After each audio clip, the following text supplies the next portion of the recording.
Welcome to Damn Good Movie Memories with your host, Brian Davis. This podcast is the cure for your long commute and super boring workday. Hey there, it's Brian Davis, and for this week's episode, we're going to cover the movie The Kennel Murder Case from 1933. The studio was Warner Brothers. Release date was October 28, 1933. The running time, 73 minutes, and it was in black and white. The budget was $272,000, which today would be $5.4 million. Now, the box office took in $682,000, which would be $13.6 million today. Leonard Maltin, from his classic movie guide, gives it 3.5 out of 4 stars. His quick little synopsis is the definitive Philo Vance mystery about an apparent suicide which Vance believes was really murder, tied to intrigue among rivals competing in a Long Island dog show. Stylish direction and photography and a fine cast make this top-notch by any standard. Now, the first time I saw the Kennel Murder Case was as a kid on my local PBS station late one Saturday night. I had not yet seen the Thin Man movies, so this was my introduction to William Powell and him playing a detective role. In Kennel, he plays the famous fictional detective, as Leonard Maltin says, Philo Vance, and the Vance character was created by author S.S. Van Dyne in the 1920s. Alright, let's get into the main cast. Of course, William Powell plays Philo Vance, and Powell started in motion pictures in the early 1920s during the silent era. He made the transition to talkies easier than most actors as he had a great speaking voice. Now, some silent actors failed once they had to actually talk on film. Powell actually played the Philo Vance character in 3 films prior to the Kennel Murder Case, but they were not nearly as good as Kennel, and this would be his last Vance role. The next year, Powell became a star from his character Nick Charles and his partnership with Myrna Loy in the Thin Man series. Mary Astor plays Hilda Lake, and I covered Astor's career in past episodes like The Maltese Falcon and Midnight. At this point, it would be 3 years before her divorce scandal hit the papers. Like Powell, Astor started in silent films, and she actually failed initially when given a voice test for her movie to talkies. Her voice was considered too deep and was dropped from her contract. Astor then took voice training and starred in a successful play in Los Angeles, which led her to getting a shot in talking films in 1930. And her biggest role prior to the Kennel Murder Case was Red Dust with Clark Gable and Jean Harlow. The director was Michael Curtiz, and Curtiz eventually became one of the top directors in Hollywood. He starred in silent movies in Hungary in 1912 and directed close to 70 films before he was signed to Warner Brothers in 1926, a company he'd stay with for 28 years. He would direct close to 4 films a year or more in the 1930s. His best-known films would, of course, be Casablanca, The Adventures of Robin Hood with Errol Flynn, White Christmas, and Mildred Pierce. Alright, let's get into a few facts for the making of the film. The first Philo Vance novel from S.S. Van Dyne came in 1926, and then he wrote 11 more mysteries until his death in 1939. The Vance character was born to a wealthy family and thus developed an almost snobbish attitude towards everyone. Not just because of his wealth, but he felt intellectually superior towards others. He sort of knew a lot about everything, and this was used in his solving of mysteries. Okay, let's get into the film. As was common with the title credits from the 1930s, we are given short clips of the main cast to put a visual to the name of each character. The film begins at the Long Island Kennel Club, which is hosting a dog show. Philo Vance, which of course is William Powell, is showcasing his Scottish Terrier. Vance is a well-known sleuth, but not an official detective or even a private investigator. He's just kind of a rich guy who solves capers as a hobby, as I mentioned prior. One of the leading candidates to win the competition is a dog named Jilly, owned by Sir Thomas MacDonald, played by Paul Kavanagh. That night, Thomas and Hilda Lake, Mary Astor, check up on Jilly and his cage, and they find him missing. He's found dead outside of the grounds, killed by something or someone. Thomas suspects that his main competitor, Archie Coe, played by Robert Barrett, has something to do with the dog's killing. Archer is hated by many, including his brother Brisbane. Thomas calls Archer at his home, but his butler Gamble, played by Arthur Hole, says he's not there. He's actually at his soon-to-be ex-girlfriend's apartment, Doris Delafield, played by Helen Vinson. She kicks him out of the apartment and he storms off. At home, Archer makes yet another enemy, this time with Liang the cook, played by James Lee, who is fired by Archer for having the audacity to speak up against Archer, telling him not to sell his valuable collection of Chinese artwork. That night, we see the outside of Archer's house, and a gunshot is heard, and the scene fades. The next morning, Gamble goes up to bring Archer his breakfast and receives no answer when he knocks on the bedroom door. He peeks through the keyhole to see Archer sitting in a chair, dead. Gamble shouts for Raymond Reed, played by Ralph Morgan. He's the co-secretary about what he discovers, and Raymond tells Gamble to call the police at once. Gamble believes Archer committed suicide, and so that's what Detective Heath, played by Eugene Powell, goes to the house thinking. It's funny that one of the newspaper's reporters, played by George Chandler, just hangs out at the police station playing cards with the cops, just waiting for a big story. And the news spreads quickly. Hello? Give me police headquarters, quick. Homicide, Sergeant Miller speaking. Wait a minute, I don't get you. Take it easy. All right, then I get it. Suicide. Suicide? Wait a minute, you're not going to run out on this hand. Yep. Who? Archer Cole, 98 East 71st Street. Okay, I got you. Is that it, Sergeant? Yeah. Well, goodbye, Ernest. Sergeant Heath to you, Cub. Kick in with that 6 bits. Oh, relax, will you? This is your case, Sergeant. You better get the boys out. 98 71st Street? That's right. All right, come on, Snick. Tell Dr. Amos to hurry right out to 98 East 71st Street. Did you say east, Sergeant? East, yes. I got it. Daily Mail? Give me a city desk. Calling car 18, car 18. Oh, times?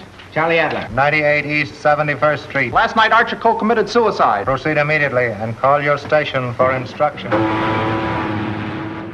Philo Vance was on a boat that was about to depart to Italy when he hears the news bulletin on the radio about Archer Coe's apparent suicide. He immediately phones the district attorney, Markham, played by Robert McWade, with his doubts about Archer's suicide. And now for the latest news flashes. Archer Coe, the well-known sportsman and collector, committed suicide last night at his home, 98 East 71st Street. His body was discovered by the butler at 8 this morning when he took up a breakfast tray. No reason has been advanced for this action as Mr. Coe was in excellent health and had no financial trouble. No news has been received from the crew of the Is the land phone still connected? Yes, sir. But it will be disconnected in about 2 minutes, sir. Let's see.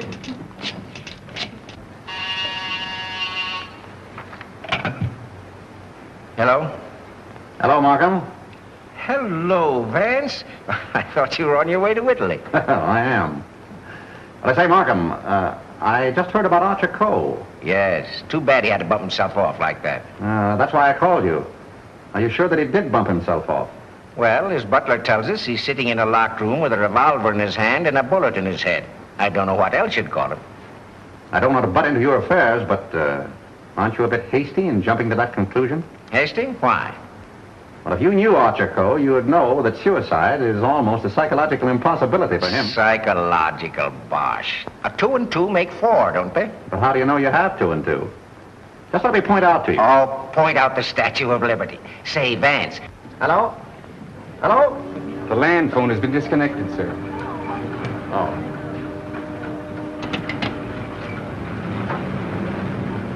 Will you have my luggage brought up? Yes, sir. Steward. Just have them send it ashore. I've decided not to sail. Sir?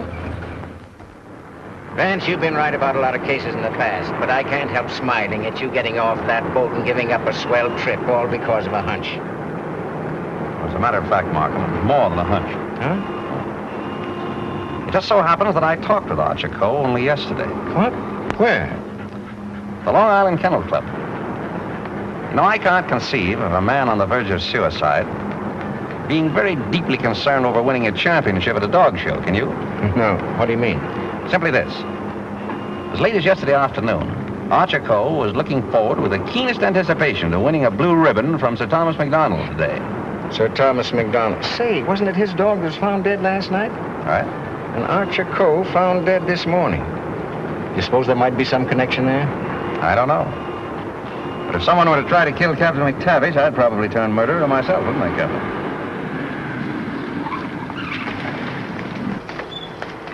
Hello, Mr. Markham. I got your message to hold everything up. What's the idea?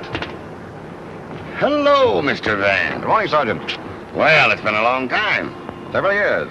I might have known it would be you, the world's champion troubleshooter. Come on, boys. Come inside. Well, Chief, this is another just open and shut case. Mr. Reed, the secretary. This is Gamble, the butler. Yes, sir. Mr. Markham, the district attorney. How do you do, sir? And, Mr. Vance. How do you do? How do you do? Everything just as it was? Well, they said they haven't touched anything. We thought it best to leave everything intact, sir. Good. Where's the room? Upstairs. This way, please.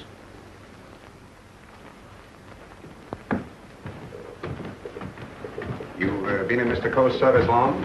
About 3 months, sir. And before that? Why, unfortunately, I was unemployed, sir. This is it, sir. Yep, he's there, all right. Just like I told the police on the phone. I tried the door, found it locked, looked through the keyhole, and there he was, dead. I think this is a job for you, Sergeant. Certainly, Mr. Vance.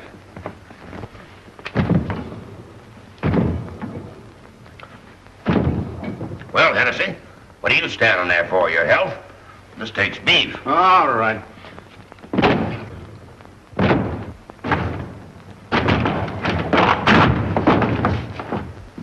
Congratulations, Sergeant. What is this, a bedroom or a museum? More junk here than in a Chinese josh house.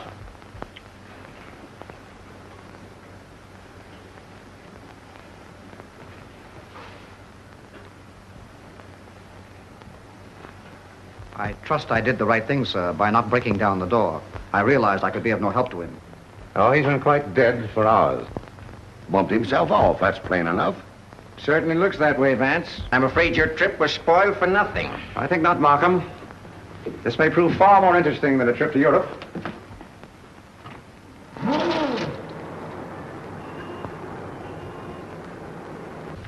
You carry a gun? No, sir. You? Yes, sir, but only at night for the protection of the household. Is that it? Why, Come on. No, that was Mr. Archer's. But he always kept it in a desk drawer downstairs. I saw it yesterday morning as I was putting away some papers. Oh, you did, eh? Did Mr. Coe generally keep his windows locked? Why, no, sir. As a matter of fact, he was a great believer in fresh air. Ah, indeed. I wonder if these gentlemen would mind waiting downstairs. Certainly not. I'm sorry we had to damage your door. That's quite all right. It's easily repaired. I'll have it attended to at once, sir. Hennessy, see that no one leaves the house without my permission. All right.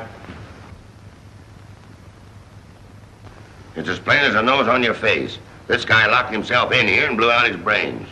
I wish I could agree with you, Sergeant. How the devil could it be anything but suicide? It was all very well for you to theorize before we got here, Vance. But now that you've seen this, and there are no signs of a struggle... And the door bolted on the inside, and no means of entrance to the room. Ah, no other means of entrance. All right, you are, Sergeant. But we can hardly call a second-story window a means of entrance. And nothing here that even a human fly could crawl up. So why should Archer Coe lock his windows? Particularly if he was a fresh air enthusiast. I'm afraid your reasoning is not altogether convincing. Well, perhaps so, but doesn't it strike you as rather odd that a man should suddenly decide to commit suicide while changing from his street clothes to pajamas? Well, why not? A man debating suicide might get partially undressed and walk up and down for hours trying to make up his mind. Yes, he might walk up and down for hours, but not with one shoe half off. No, Markham. Something stopped him as he was removing that shoe. This was supposed to suggest suicide, but someone miscalculated. But you can't get away from that bolted door. I wish I could. The way you figure it out, the man was murdered. As soon as the killer is gone, he gets up, goes and bolts the door, plants himself in a comfortable chair with a loaded gun in his hand to suggest suicide. That's a swell theory. Hello, Gamble. What is this? What's happened? Something terrible has happened, Miss Lake. Hilda. What is it, Raymond? What is it? It's your Uncle Archer, Hilda. He killed himself last night. Where? They're upstairs.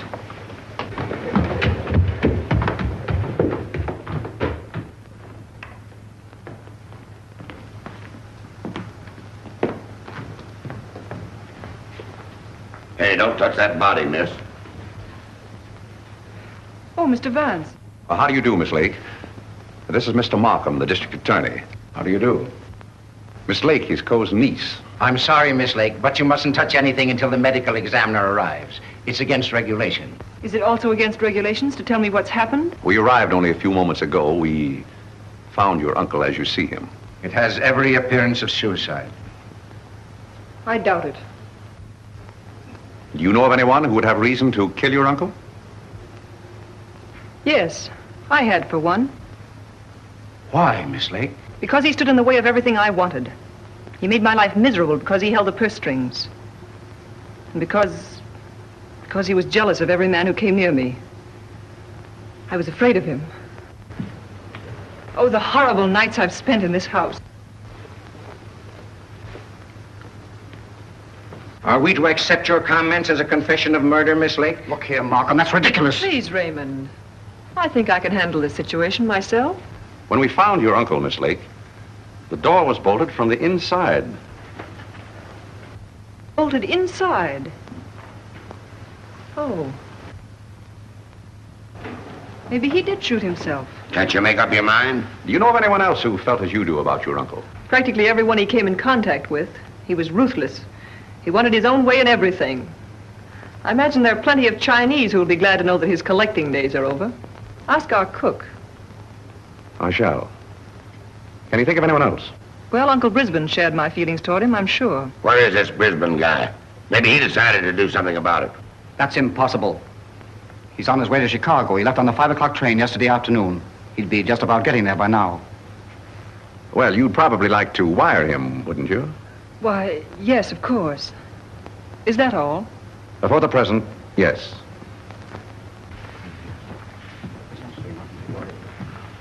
Suppose we check up on Uncle Brisbane on that Chicago train. Won't take me but a minute. So, there you have it. Pretty much everyone is a suspect. Archer's brother Brisbane despised him, along with his niece, his cook, his mistress, and his dog show competitor. Not to mention the butler and secretary. They have to be in the mix as well, even if they haven't displayed any outward hatred towards him. And that's why these early whodunit films were so intriguing and enjoyable to watch. It could be anyone. And then we have this tidbit involving Hilda and Raymond, the secretary. You know, there's a few things I'd like to find out about this girl, Hilda Lake. Why are you always trying to check up on me? I'm not trying to check up on you, Hilda. I want to help you. Well, you know how I feel about you. You know that I love you. But lately you seem to have changed. Every time I want to speak to you about marriage, you evade me. What's on your mind? Oh, nothing. Raymond, I never said I'd marry you. But I thought that now that I could take you away from here. You might as well know now as later. When all this is cleared up, I'm going to marry Tom MacDonald. Oh. Oh, try to understand, Raymond. I'm sorry. So maybe Raymond bumped off Archer for Hilda's money to finally be freed up from her uncle, and then he could marry her. Then again, maybe Thomas MacDonald had the same idea, plus he thinks Archer had his dog killed. Yes, there's a lot to untangle here. So Dr. Doremus shows up to give his analysis of what happened. Any news, Doctor? How about a statement now? Give me a chance. Oh, wait a minute. I'm a doctor, not a magician. Almost full and funny. Go on now, scram. All right, now listen. Wait a minute. Trying to get in here. Hello, Doc. Hello, Kelsey. Where have you been? Haven't seen you for a long time. Working hard. What kept you so long? Did you walk all the way? You always pick on me at mealtime. I was in the middle of cakes and sausage. What have you got? Just plain suicide. This guy locked himself in the room, bumped himself off. Suicide? Then why didn't you let me finish my breakfast? Hello, Doc. Hello, Markham. All you need is an order to remove the body. If you told me that over the phone, I would have sent my assistant. Mr. Markham told me to phone you personally. Don't crab at me about it. I'll give you the approximate hour of the death, if you want it. That's big-hearted of you, Doc. And the routine autopsy, we can do tomorrow, as it's just a case of suicide. Why do you jump to that conclusion, Doctor? I know a dead man when I see one. Besides, the door was bolted. I know, the door was bolted from the inside. But what about the body? Hadn't you better have a look at it? I was going to. I'm a doctor, not a detective. This man is dead with a bullet hole in his right temple. He's holding a gun in his right hand. Just the kind of wound that might have been self-inflicted. The position is natural, and the door was locked on the inside. Well, let me see. That's strange. Did you find something to disturb you, Doctor? Plenty. There's blood in his mouth, and he's got a skull fracture from some club-like instrument. Now, what about the bullet wound in his temple? There's no blood there. That's so. Gentlemen, when that bullet entered this man's head, he had been dead for hours. Can you place the time of his death?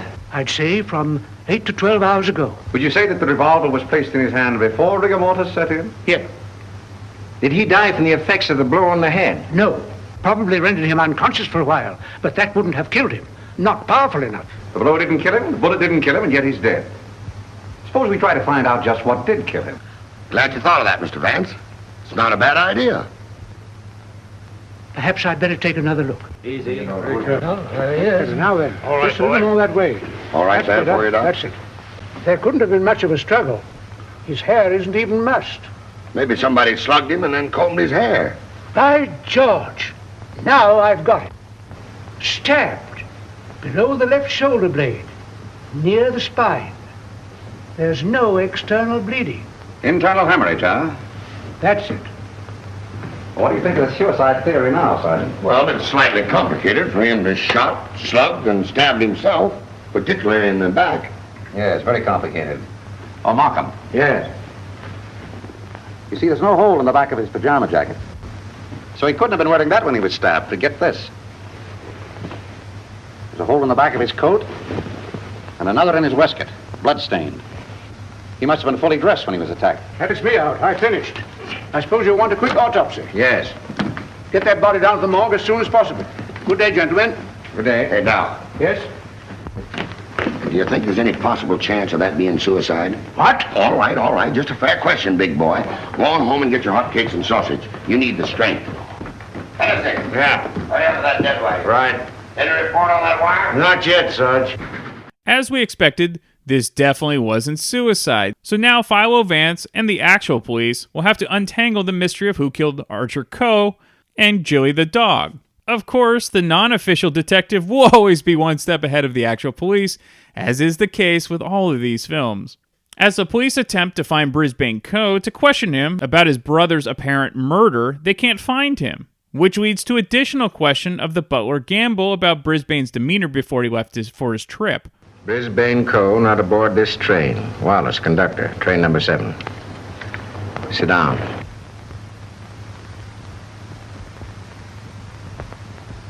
What time did Brisbane Coe leave for Chicago? In time to catch the 5 o'clock train, sir. How do you know he caught the 5 o'clock train? I phoned for the reservation, brought him his walking stick and overcoat, and put his bag in the taxi. Ah. Did you remain in the house all evening? Why, no, sir. I went out about 6:30. It was a servant's night off. Everyone was out to dinner. Did you notice anything unusual in Mr. Brisbane's manner when he left? Oh, now that you mention it, he was distracted and very irritable. You say you gave him his stick. Yes, sir. What kind of stick? His favorite, an ivory-handled one. He never went anywhere without it, sir. You're quite sure he took that particular stick with him? Positive, I handed it to him myself, sir. Did you see him when he returned here last evening? Returned? Yes. I didn't know he had returned, sir. Then whose ivory-headed stick is that hanging over that chair in the hall? I don't know, sir. I swear I don't Sit know. down. Steady, Gamble, steady. Is this it? Is it? Yes, sir. I can't understand it. I suppose you saw nothing of his bag. Why, no, sir. Well, if he brought his cane back here, what did he do with his bag? Ah, very good, Sergeant. That's just the point. He undoubtedly left it somewhere. But where? I should think the most logical place would be the check room at the Grand Central Station. What kind of a bag was it? Just an ordinary pigskin bag, sir, with his initials BC on it. Is that it? Yeah, that looks like it. There's your police department receipt. What time was this check? 4:45. Thanks, pal. Okay. Well, here it is. Put it here. Did you examine the contents? No, I brought it right up here. Now, look. Did you find out what time this was checked? Yeah. There you are. 4:45.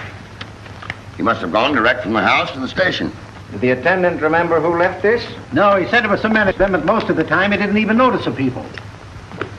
Well, there's shaving kit, shirts, underwear, socks, collars, slippers. Nothing in there that a man wouldn't ordinarily take with him on a short trip. Except this, perhaps. Unsolved Murders. That's a swell book to take to Chicago. That's rather odd, isn't it? Yes, more than that. Gentlemen, the mist is beginning to rise. I think I know at least a part of what happened here last night. How about this?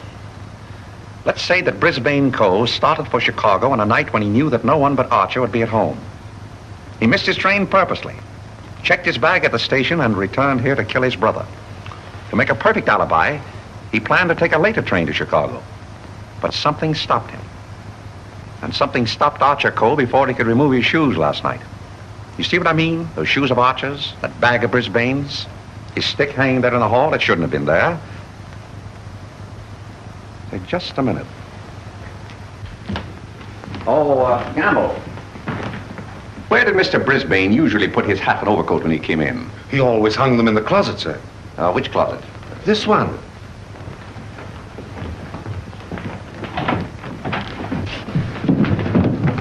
Oh!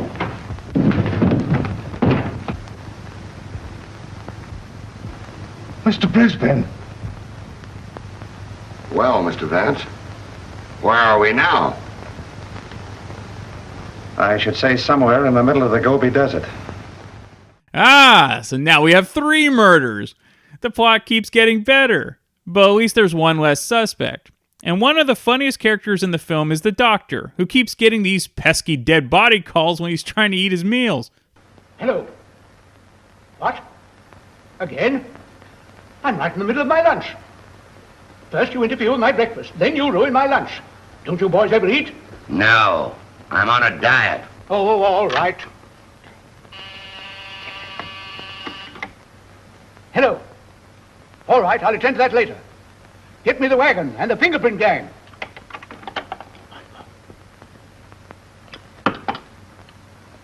Just a minute, fellas. One side, please. Just a moment, please. Ready? That's all. All right, go ahead. Here. He's been dead for hours. And me thinking all the time he was playing possum. Well, there are too many people in the world anyway. Mr. Vance, this is just ordinary junk. I'm afraid so. And I'd rather hope for something important. Which one of the 2 victims died first, Doctor? Archer Coe, I think. This one a little later. And the weapon? The same, sharp and narrow. Second, tag and list these. I think I better fingerprint everything inside and outside here. Right, Captain. Hennessy. Yes. Look for a sharp, narrow weapon. Right. Found something? Why, it looks like fishing tackle. It's tackle, all right, but not fishing. Markham, we're dealing with a shrewd brain. The technique of this crime was very cleverly worked out. But something went wrong. Sergeant, here's your order for the removal of the body. Thanks, Doc. So long. I want food. Well, nobody's stopping you. And if you've got any more corpses, bring them out now, will you? I can't be running up and down here all day. What do you mean running up and down all day with that swell car the city gave you? Oh.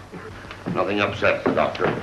Philo, in the meantime, figured out how Brisbane's little toolkit could be used to lock a door from the outside to make it look like it was locked from the inside. Oh, Markham. Yeah? You're just in time for a demonstration. I think I can show you how Brisbane Coe used this fishing tackle. He started for Chicago and merely to provide an alibi. He had other plans in this room. Watch this. Notice the bent pin which is hooked on the bolt handle? This is attached to the string I am now pulling through the keyhole. If you follow the string, you will see that it passes around a pin in the wall. This acts as a pulley, and is also attached to a string passing through the keyhole. You see, the bolt is now being forced into its socket. Well, upon my word. I now pull the first string through the keyhole, and then the second string. And with it comes the pin, leaving no evidence. Now let me in. It worked? Yes, it worked. Well, that explains that then. Very clever. It could have been done that way, but if Brisbane killed Archer Coe, who killed Brisbane and hung him in the closet? Why did he do it? That's what we want to find out, isn't it? Exactly. Yeah. Gentlemen, two persons planned the murder of Archer Coe. Two? What? But their paths crossed. Brisbane was one of them. The other? I've got it. The Chinese cook. They're full of those tricks. Forget this. Dr. Doremus said that Coe was struck over the head with a blunt instrument. This poker would answer that description, wouldn't it? Yes. And that certainly looks like dried blood. It certainly does. But what about those short, coarse hairs? They don't look like Coe's. No. Well, Mr. Vance, why didn't you find that when you looked in there this morning? It wasn't in there this morning. Besides, it doesn't belong in this room. It belongs downstairs in the library. To further complicate matters, the coarse hairs that Philo discovered on the poker with the dried blood was that of a dog. Philo's dog discovered a wounded dog in one of the downstairs rooms. As it turned out, the dog belongs to the mistress of Archer Coe, Doris Delafield, the one that broke up with him the night he was murdered. Won't you sit down, gentlemen? Thank you. I'm sorry I didn't win you a trophy at the dog show. You're quite a fancier, aren't you? Yes, somewhat. I'm interested in one of your dogs, the Doberman. You mean Figaro? I wonder if I could have a look at him. I'm terribly sorry. You know, he slipped his leash last night and ran away. I've notified the police. My maid's been scouring the neighborhood trying to find him. Well, did she inquire at Mr. Coe's house next door? Well, I don't know. You and Mr. Coe have been good friends, haven't you? I know him. Why? Your dog was found in his house this morning, badly wounded. What? Have you any idea how he got there? No. Do you suppose he would follow someone into the house? Well, I hardly think...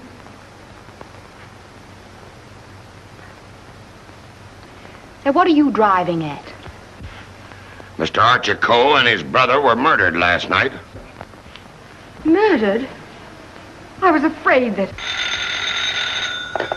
Just a moment. Hello. Is that Miss Doris Delafield's apartment? Would you please tell Miss Delafield that we couldn't get the reservations for her and Mr. Grassy on A deck, and ask her if B deck would be satisfactory? Miss Delafield will not be sailing. You can cancel a reservation for them both. Both? Do you mind telling me whom the other reservation was for? I refuse to answer that question. Would it be Mr. Grossi? But I am Mr. Grossi. And if I didn't cancel those reservations, who did? What? Miss Delafield. Oh, no, she didn't. No, really, there's been a mistake. As soon as I can find out about this, I'll call you back.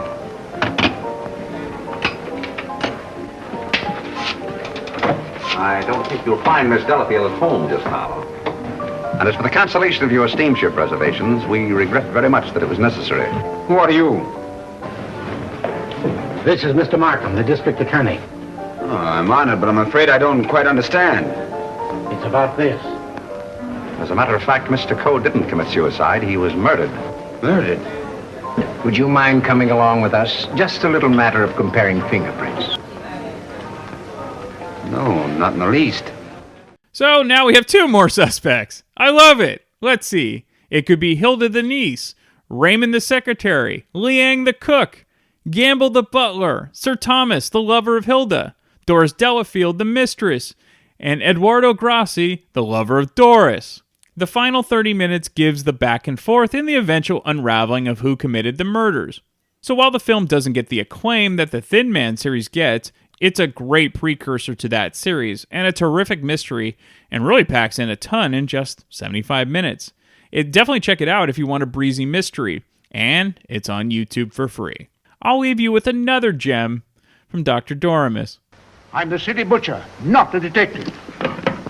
Don't bother me with any murders after 3 tomorrow. I'm going to the World Series. Hey, Doc, phone me the score between innings, will you?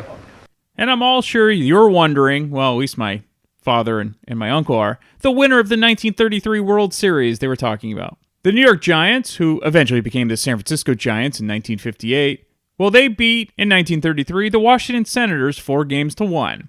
Some of the great Giant players back then included starting pitcher Carl Hubble, outfielder Mel Ott, first baseman Bill Terry, who was also the manager of the team. All right, that's it. Hopefully you enjoyed this episode, and I will be back for yet another random movie from my DVD collection. Come hang out and chill with Brian A. Davis and the Bad Beat. Wednesdays, 11 p.m. Eastern, right here on thatmetalstation.com.